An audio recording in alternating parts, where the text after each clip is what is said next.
নাকি বিতাড়িত হয়েছে তাদের নিজ ভূমির থেকে, তারা সব কিছু ছেড়ে আসছে।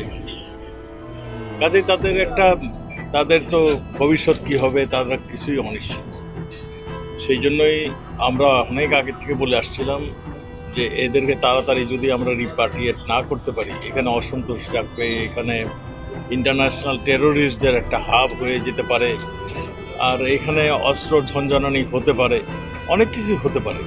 সেই হতে পারার মধ্যে কিছু কিছু আলামত আমরা দেখছি। এখানে কয়েকজন কয়েক লোক মায়ানমারে যারা যুদ্ধ করছে কিংবা অন্য ধরনের কর্মকাণ্ড পরিচালনা করছে, তারাও এখানে তাদের আনাগোনা দেখি। আর সবচেয়ে বড় ভয়ের ব্যাপারটা হলো আমাদের, যেটা আমরা সবসময় ভয় করে আসছি, আমাদের দেশ কোনো ড্রাগ তৈরি করে না, কিন্তু সেখান থেকে ড্রাগ আসতো এবং এই ক্যাম্পের কিছু সংখ্যক লোকের সঙ্গে জড়িত হয়ে গিয়েছে। আমরা তাদেরকে চিহ্নিত করার চেষ্টা করছি। আর যারা এই রকম অস্ত্র নিয়ে ক্যাম্পে আনাগোনা করে কিংবা রক্তক্ষরণ হয়েছে, আপনারা 2-4টা দেখেছেন, তাদেরকে চিহ্নিত করা হলো আমাদের মূল কাজ এবং তাদেরকে আইন অনুযায়ী তাদের ব্যবস্থা নেওয়া, এই সবগুলি আমরা করছি।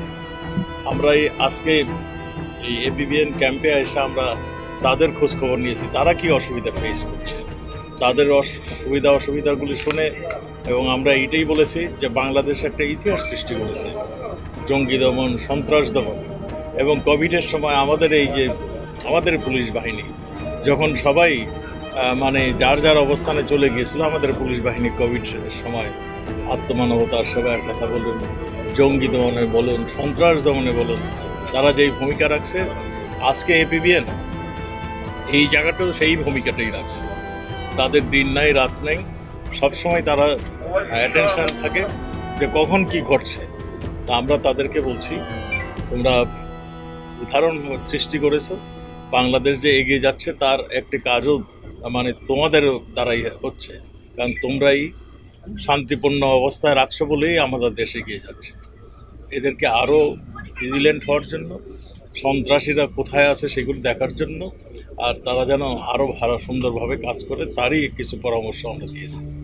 আমরা মনে করি আমাদের পুলিশ ফোর্স অত্যন্ত চৌকস, অত্যন্ত তারা নিবেদিত, তাদের অর্পিত দায়িত্বটা সঠিকভাবে পালন করছে বলেই আমরা আজকে ভালো আছি। সমস্ত ইন্টারন্যাশনাল সমস্ত দেশই বলছে তাদেরকে ফেরত যাওয়ার জন্য।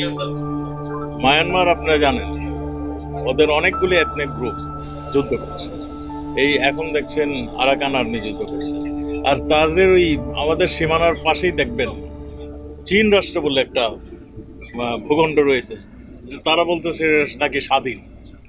এইরকম অনেক ঝামেলা তারা ফেস করছে, এবং তাদের আমরা অনেক সময় দেখেছি তারা আমাদের সঙ্গে যে সমস্ত কমিটমেন্টগুলি করেছে, আমাদের ড্রাগের সমন্বিতভাবে কাজ করব বলে আমরা একটা এমইউ করছি। এমইউ পর্যন্তই শেষ, আর কোনো কাজ তারা করেনি, সহযোগিতা করেনি। আমাদের এদেরকে ফিরিয়ে নেওয়ার জন্য আমি মায়ানমারে গিয়েছি, সেখানে আমরা একটা এমইউ সাইন করেছি, কীভাবে 2017-তে কীভাবে এরা ফেরত যাবে তার একটা এমইউ হয়েছিল। সেই এমইউ পর্যন্তই শেষ, তারপর কোনো কাজ হয়নি। আমাদের সব সংস্থাই কাজ করছে তাদের ফিরিয়ে নেওয়ার জন্য। আমরা মনে করি তারা ফিরিয়ে নেবেন, কিন্তু সেই দিন যত দ্রুত হয় ততই আমাদের জন্য